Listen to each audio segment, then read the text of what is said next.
4th state Tamil நேயர்களுக்கு அருள்மொழிவர்மனின் அன்பார்ந்த வணக்கங்கள். இது உங்கள் 4th ஸ்டேட் தமிழ் வழங்கும் தலையங்கம் நிகழ்ச்சி. இன்றைக்கு நம்முடைய தலையங்கம் நிகழ்ச்சியில் காஷ்மீர் பகுதியில் நடைபெற்றிருக்கக்கூடிய இந்த கொடூர பயங்கரவாத தாக்குதல் பற்றி தான் பார்க்க போகிறோம்.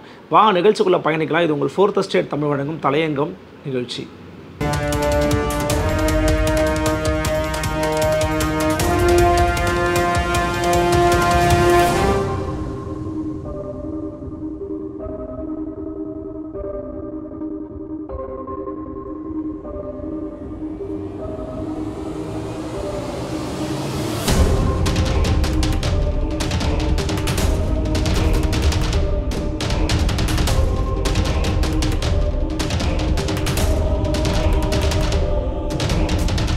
Nemathi Property Management. Contact 7667008999. அன்னை பர்னிச்சர்ஸ், அன்னை திருமண சீர்வரிசை பொருட்கள், டிவி, ஃபிரிட்ஜ், வாஷிங் மெஷின் உள்ளிட்ட 200க்கும் மேற்பட்ட பொருட்கள் அடங்கிய திருமண சீர்வரிசை ரூபாய் 99,000 மட்டுமே. தமிழகம் முழுவதும் இலவச டோர் டெலிவரி. தொடர்புக்கு 7550014440 9345044044.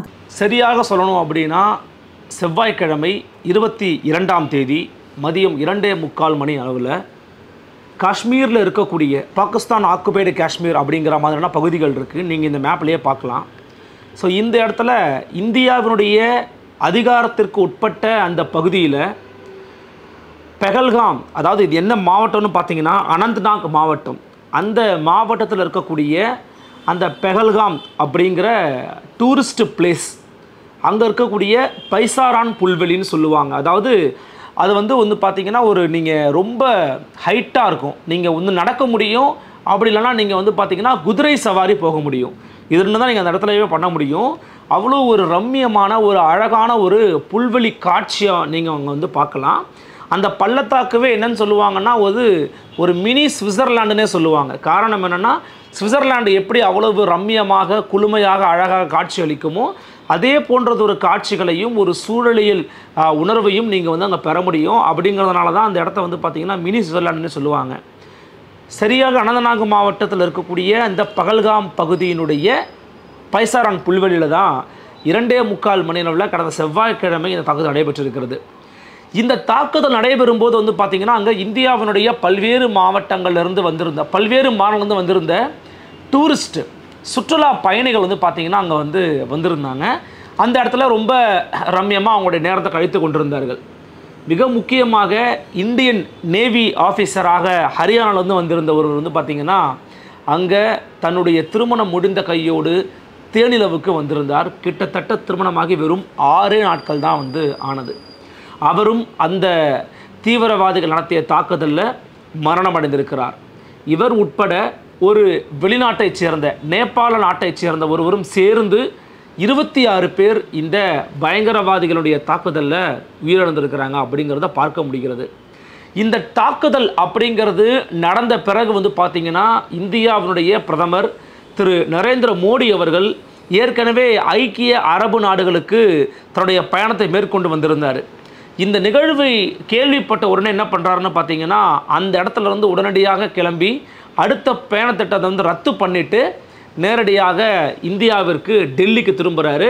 அவர் டெல்லி திரும்புகிற பொழுதே வந்து பார்த்திங்கன்னா உள்துறை அமைச்சர் அமித்ஷாவை உடனடியாக ஸ்பாட்டுக்கு போயிருங்க அப்படின்னு அறிவுறுத்தல் கொடுத்துருக்கிறாரு.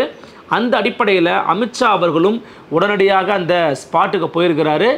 இந்த பெஹல்காம் பகுதியில் வந்து பார்த்திங்கன்னா எங்கே லொக்கேட் ஆகிருக்குன்னா காஷ்மீருடைய தலைநகரம் வந்து பார்த்திங்கன்னா ஸ்ரீநகர்லேருந்து கிட்டத்தட்ட சவுத் ஈஸ்டர்ன் ஸ்ரீநகர்லேருந்து வந்து பார்த்திங்கன்னா இந்த பெஹல்காம் பகுதி அப்படிங்கிறது ஒரு 55 கிலோமீட்டர் கிட்ட இருக்குது. அங்கே குண்டடிப்பட்டவங்களுக்கோ அல்லது காயம்பட்டவங்களுக்கோ பாதிக்கப்பட்டவங்களுக்கோ உடனடியான மருத்துவ சிகிச்சை அளிக்கணும் அப்படின்னா அங்கேருந்து இந்த 50 கிலோமீட்டர் தாண்டி தான் கூட்டு வரணும். இந்த சம்பவம் நடந்த அடுத்த சில மணி நேரங்களில் அங்கே இந்திய இராணுவம் உள்ளே போயிருக்கிறாங்க. அந்த இந்திய இராணுவத்தை பார்த்து அங்கே இருந்த சுற்றுலா பயணிகள் அச்சம் கொண்டு நடுக்கம் கொண்டு என் மகளை விட்டுருங்க, என் அம்மாவை விட்டுருங்க அப்படின்னு கத்தியிருக்கிறாங்க. அவங்க கதறினதை பார்த்து இல்லை நாங்கள் இந்தியன் ஆர்மி தான் அப்படிங்கிறத சொல்லியிருக்கிறாங்க. அதன் பிறகு தான் அவங்க ஆசுவாசப்பட்டு அழ துவங்குறாங்க. அந்த காட்சியெல்லாம் உண்மையிலே பார்த்திங்கன்னா நம்மளுடைய மனதை உருக்கும் காட்சிகளாக இருக்கிறது. எதனால் இது அப்படின்னு நம்ம யோசிக்கணும். ஏன்னா இந்த 2:45 மணிக்கு செவ்வாய்க்கிழமை வந்த இந்த கும்பல் இருக்கு இல்லையா, இது வந்து 4 பேர் கொண்ட கும்பல்னு சொல்கிறாங்க. இப்போ வரைக்கும் அல் ஜசீரால ரிப்போர்ட் பண்ணியிருக்கிறாங்க. அதில் 2 பேர் வந்து பாகிஸ்தானியர்கள் அப்படின்னும் 2 பேர் இந்தியன் அட்மினிஸ்ட்ரேஷன் இருக்கக்கூடிய இந்த காஷ்மீரை சேர்ந்தவர்கள் அப்படின்னும் அறியப்படுகிறார்கள். இவங்க என்ன பண்ணுறாங்கன்னா, கும்பலாக வந்தவங்க இந்தியன் ஆர்மி ட்ரெஸ்லேயே வந்திருக்கிறாங்க. குறிப்பாக இந்த பைசாரன் புல்வெளி அப்படிங்கிறது வந்து பார்த்திங்கன்னா சுற்றி வந்து பார்த்திங்கன்னா காடுகள் இருக்குங்க. குதிரை வண்டியில் தான் நீங்கள் போக முடியும், இல்லை நடந்து போக முடியும், நீங்கள் ஓடவே முடியாது அந்த இடத்துல. அதனால தான் வந்து பார்த்திங்கன்னா அந்த இடத்த சூஸ் பண்ணி இவர்கள் வந்து அப்பாவி பொதுமக்கள் மீது தாக்குதல் நடத்தி இருக்கிறது இந்த காட்டு கும்பல், இந்த பயங்கரவாத கும்பல்.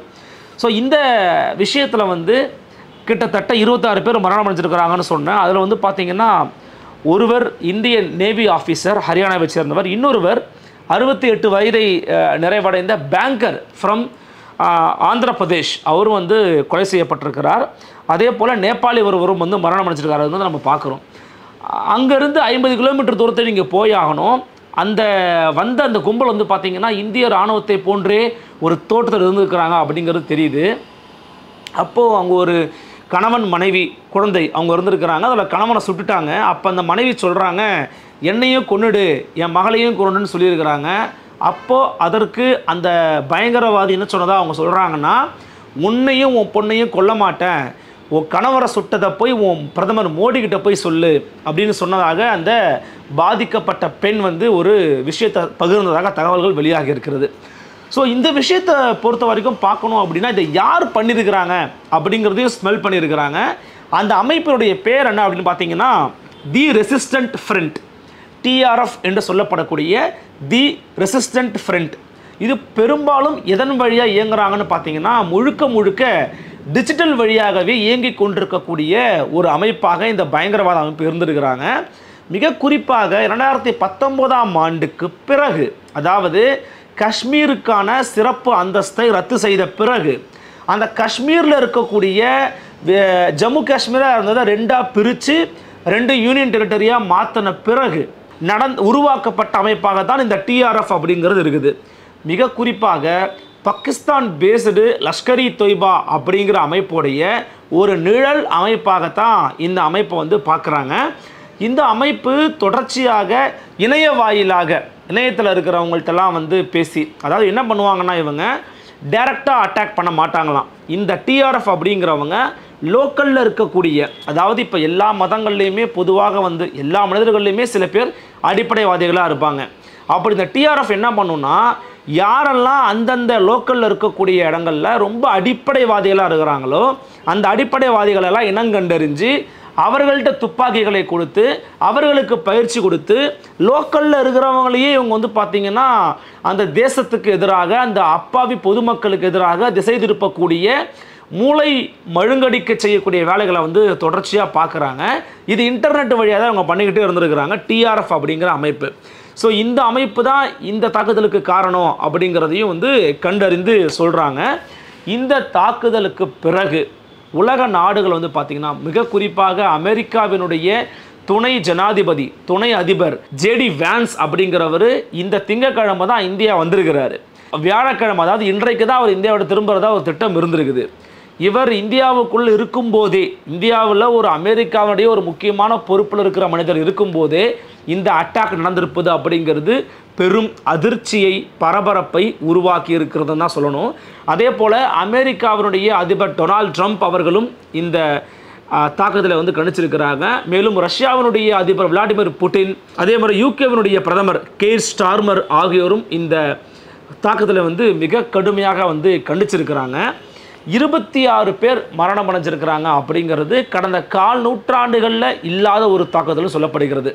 கடந்த 2001ஆம் ஆண்டு தான் வந்து பார்த்திங்கன்னா இதற்கு முன்னாடி இது போன்ற ஒரு அட்டாக் நடந்துச்சு. அதன் பிறகு நடந்த அட்டாக்ஸ் எல்லாம் வந்து பார்த்திங்கன்னா இப்படியான பொதுமக்கள் மீதான தாக்குதல், சுற்றுலா பயணிகள் மீதான தாக்குதல் அப்படின்னு நடந்ததே கிடையாது. இப்போது இந்த தாக்குதல் பற்றி இந்தியாவில் குறிப்பாக தமிழ்நாட்டில் போன்ற இடங்களில் எப்படிலாம் பேசுகிறாங்கன்னு பார்த்தீங்கன்னா பலவிதமான டாக்ஸ் இருக்குங்க.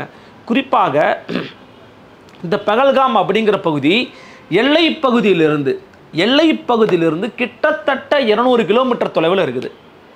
அப்போ கிட்டத்தட்ட 200 கிலோமீட்டர் தொலைவுக்கு வரைக்கும் உள்ளுக்குள்ள பயங்கரவாதிகளுடைய நடமாட்டம் இருந்திருக்குது, அவர்களுடைய அந்த கவனம் இருந்திருக்குது அப்படின்னா இது இந்தியாவினுடைய பாதுகாப்புத்துறையினுடைய தோல்வியா அப்படிங்கிற மாதிரியான பேச்சுகளும் எழ துவங்கி இருக்குங்க.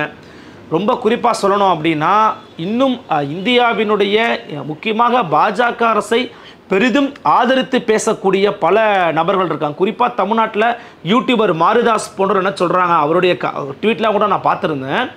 அவர் சொல்கிறாரு, இந்த துணை இராணுவப்படை மற்றும் இராணுவப்படையெல்லாம் இந்த வெட்டி செலவுகளுக்காக தண்ட செலவுகளுக்காக நீங்கள் நிறைய விஷயங்களை பண்ணிக்கிட்டு இருக்கீங்க, அதையெல்லாம் விட்டுட்டு பொதுமக்களுக்கு பாதுகாப்பு கொடுப்பதற்காக நீங்கள் மாற்றி இருந்தீங்கன்னா இது போன்ற சம்பவங்களை தவிர்க்க முடியும் அப்படின்லாம் பேசியிருக்கிறாங்க. அதாவது பாஜகவை ஆதரிக்கக்கூடிய நபர்கள் கூட இந்த விவகாரத்தில் இந்த நம்முடைய நாட்டினுடைய பாதுகாப்புத்துறையினுடைய இருக்கக்கூடிய குளறுபடிகளை பற்றி பேச துவங்கி இருக்கிறாங்க.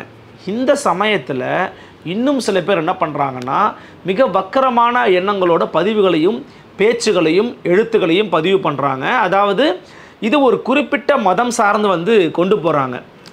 மறைந்த எல்லாருமே குறிப்பிட்ட மதத்தை சேர்ந்தவங்க, பார்த்தீர்களா இவர்கள் இப்படி தான் பண்ணுறாங்கன்னு. ஆனால் உண்மை பார்த்திங்கன்னா அப்படியான ஒரு விஷயமே இதுக்குள்ளே கிடையாது. ஸோ இது என்னென்னா மதத்தை கேட்டு கொலை பண்ணாங்க, மதத்தை கேட்டு சுட்டாங்கன்ற மாதிரியான பொய் பிரச்சாரங்களை, மத வெறுப்பு பிரச்சாரங்களை சில பேர் பண்ணிக்கிட்டு இருந்தாங்க. ஆனால் அது உண்மை கிடையாது அப்படின்னு தொடர்ச்சியாக பல பேர், குறிப்பாக ஊடகவியலாளர் அரவிந்தாக்ஷன் அவர்கள் கூட பார்த்தீங்கன்னா ஒரு பதிவு போட்டிருந்தாங்க. தங்கள் தோல்வியையும் கையாளாகத்தனத்தையும் மறைப்பதற்காக இந்த மாதிரி திசை திருப்புறாங்கன்னு போட்டிருந்தாங்க. காரணம் என்ன அப்படின்னா இந்த தீவிரவாதிகளால் சுடப்பட்டு உயிரிழந்தவர்களில் இஸ்லாமிய சமூகத்தை சேர்ந்த ஒரு நபரும் இருக்கிறாரு. குறிப்பாக அவருடைய பேர் நான் சொல்கிறேன் பாருங்கள், சையது உசைன் ஷா அப்படிங்கிறவர் தான் இறந்து போயிருக்கிறாரு. இவர் பார்த்தீங்கன்னா அந்த ஜம்மு காஷ்மீர் அந்த பகல்காம் பகுதியில் குதிரை வண்டி ஓட்டுறவருங்க. இப்போ சுற்றுலா பயணிகள் வராங்க அப்படின்னா அவங்கள வச்சுட்டு அவர் குதிரை வண்டி ஓட்டுவார். அந்த இறந்த அந்த சயீது ஹுசைன் ஷாவோட அம்மா சொல்கிறாங்க, என் வீட்டில் இருந்த ஒரே ஒரு ஆண்மகன், அந்த ஒரே ஒருத்தன் தான் எங்களுக்கு சம்பாதிச்சு கொடுத்துக்கிட்டு இருந்தான், அவனே நாங்கள் இப்போ இழந்துட்டோம் அப்படின்னு அந்த தாயார் கதறக்கூடிய கண்ணீரோடு பேசக்கூடிய அந்த காட்சிகள் நம்மளுடைய நெஞ்சை உண்மையிலேயே அவ்வளவு பாதிப்புக்கு உள்ளாக்குகிறது. ஸோ இந்த விவகாரத்தில் பார்த்திங்கன்னா எந்த விதமான மதச்சாயலும் பூசாமல் இந்திய தேசத்தின் மீதான, இந்திய நாட்டின் மீதான தாக்குதல் அப்படின்னு தான் இதை பார்க்க வேணும் அப்படிங்கிறதையும் தொடர்ச்சியாக ஒரு பக்கம் நம்ம சொல்ல வேண்டியதாக இருக்கிறது. இது குறித்து நடிகை ஆண்ட்ரியா அவர்கள் போட்ட பதிவு கூட பார்த்திங்கன்னா ரொம்ப வைரலாக ஷேர் பண்ணப்பட்டுச்சு. ஏன்னா இந்தியா அப்படிங்கிறது ஒரு மதத்தை சார்ந்து ஒரு நெருக்கடிக்கு உள்ளான தருணத்தில் போய்கிட்டு இருக்கிற நேரத்தில் இந்த மாதிரியான ஒரு தாக்குதல் நடந்து கொண்டிருக்கும் போது தயவு செஞ்சு திசை திருப்பாதீங்க, பொய்யை பேசாதீங்க, தப்பை பரப்பாதீங்க அப்படின்னு தொடர்ச்சியாக பதிவுகள் போட்டதும் ரொம்ப வைரலாச்சு. இந்த விவகாரத்துக்கு பிறகு நேற்று பார்த்திங்கன்னா புதன்கிழமை மாலைக்கு மேலே ஒட்டுமொத்தமாக நரேந்திர மோடி தலைமையில் ஒரு கூட்டம், அவசர கூட்டுக்குழு கூட்டம் கூட்டப்பட்டிருக்கிறது. அதில் தேசிய பாதுகாப்பு ஆலோசகர் திரு அஜித் தோவல் அவர்கள், பாதுகாப்புத்துறை அமைச்சர் திரு ராஜ்நாத் சிங் அவர்கள், உள்துறை அமைச்சர் திரு அமித்ஷா அவர்கள் ஆகியோர் கலந்து கொண்டு பல முக்கியமான முடிவுகள் எடுத்திருக்கிறாங்க. இந்த விவகாரத்தில் கூட பார்த்திங்கன்னா லோக்கலில் இருக்கிற CM, chief minister of Jammu and Kashmir, ஜம்முவோட சீஃப் மினிஸ்டர் உமர் அப்துல்லா, அவரை கூட இவங்க கூப்பிடாமல் இந்த விஷயத்தை பண்ணியிருக்கிறாங்க அப்படின்ற ஒரு விமர்சனமும் இருக்குது. இந்த நேரத்தில் ஒற்றுமை அப்படிங்கிறது தான் முக்கியம், கட்சி பேதங்கள் முக்கியம் இல்லை அப்படிங்கிறதையும் தொடர்ச்சியாக வலியுறுத்திய வண்ணமே சமூக செயற்பாளர்கள் இருந்துக்கிட்டு வராங்க. ஸோ இவங்க நேற்று பார்த்திங்கன்னா மினிஸ்ட்ரி ஆஃப் எக்ஸ்டர்னல் அஃபேர்ஸுடைய சேனல்லையும் கூட போட்டிருந்தாங்க. 5 முக்கியமான முடிவுகள் எடுத்திருக்கிறது இந்திய அரசு. அதில் முதல் முடிவு என்ன அப்படின்னு பார்த்தீங்கன்னா இந்தியாவுக்கும் பாகிஸ்தானுக்கும் இருக்கக்கூடிய எல்லை, அதாவது அட்டாரி வாகா எல்லைன்னு சொல்லுவாங்க, அந்த அட்டாரி வாகா எல்லையை உடனடியாக இழுத்து மூடி இருக்கிறது இந்தியா அரசாங்கம்.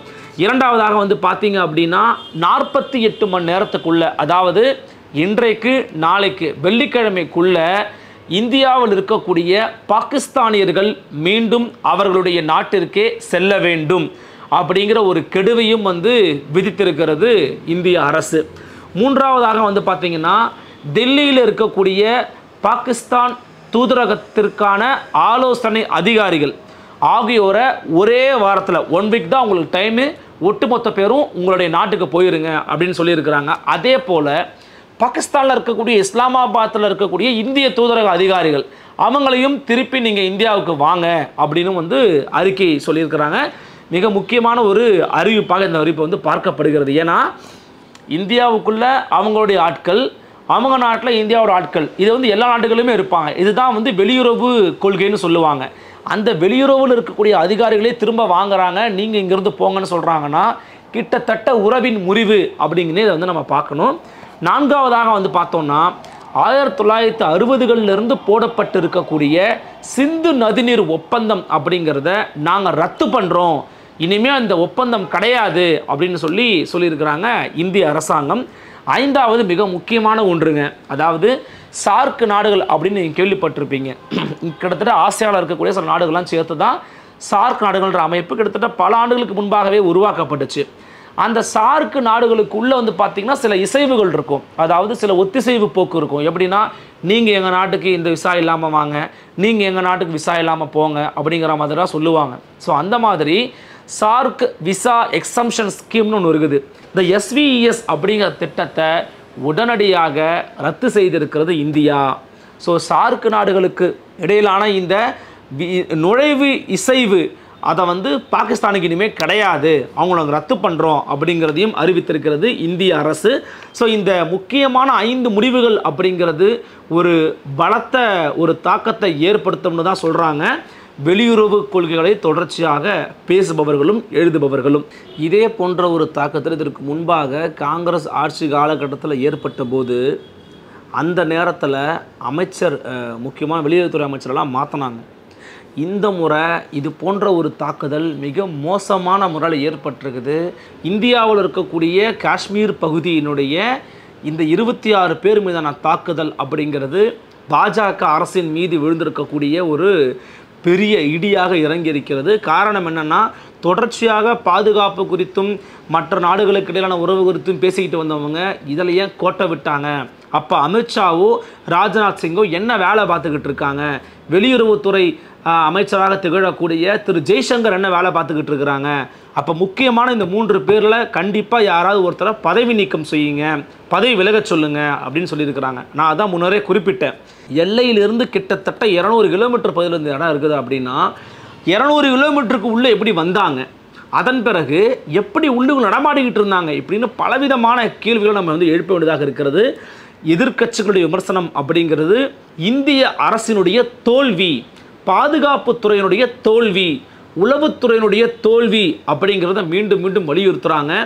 இந்த நேரத்தில் போய் இப்படிலாம் சொல்லலாமா அப்படின்றது வந்து பார்த்திங்கன்னா ஒரு கேள்வியாக இருக்குது. ஆனால் உண்மையிலேயே இது போன்ற நேரங்களில் இந்திய அரசுக்கு நம்ம இடித்துரைப்பு செஞ்சால் மட்டும்தான் அடுத்தடுத்த நிலைமைகளில் அவங்க வந்து சரியாக இருப்பாங்க அப்படிங்கிறது தான் அரசியல் நோக்கர்களுடைய கருத்தாக இருக்கிறது. காரணம், இந்த தாக்குதல், இந்த சம்பவம் அப்படிங்கிறது இத்தோட நிற்க வேண்டும் அப்படிங்கிறதுக்காக தான் யாராச்சும் ஒருத்தராவது பதவி விலகணும். அப்படி பதவி விலகினாங்கன்னா தான் இதில் எவ்வளவு கவனமாக இருக்கணும் அப்படிங்கிறது அடுத்தடுத்து வரக்கூடிய ஆட்சியாளர்களுக்கு தெரியும் அப்படின்னு சொல்கிறாங்க அரசியல் நோக்கர்கள். இந்த தாக்குதல் மற்றும் இந்த விஷயத்தில் மரணம் அடைஞ்சவங்களுக்கு 4th ஸ்டேட் தமிழ் சார்பாக எங்களுடைய ஆழ்ந்த இரங்கலையும் வருத்தங்களையும் தெரிவிக்கிறோம். அவரோடு என்றும் நாங்கள் துணை நிற்கிறோம். இந்த விவகாரங்கள் குறித்து உங்களுடைய கருத்துக்கள் என்ன அப்படிங்கிறதையும் கமெண்ட் செக்ஷனில் பதிவு பண்ணுங்கள். மற்றும் ஒரு தலையங்கம் செய்து சந்திக்கிறேன். நன்றி, வணக்கம்.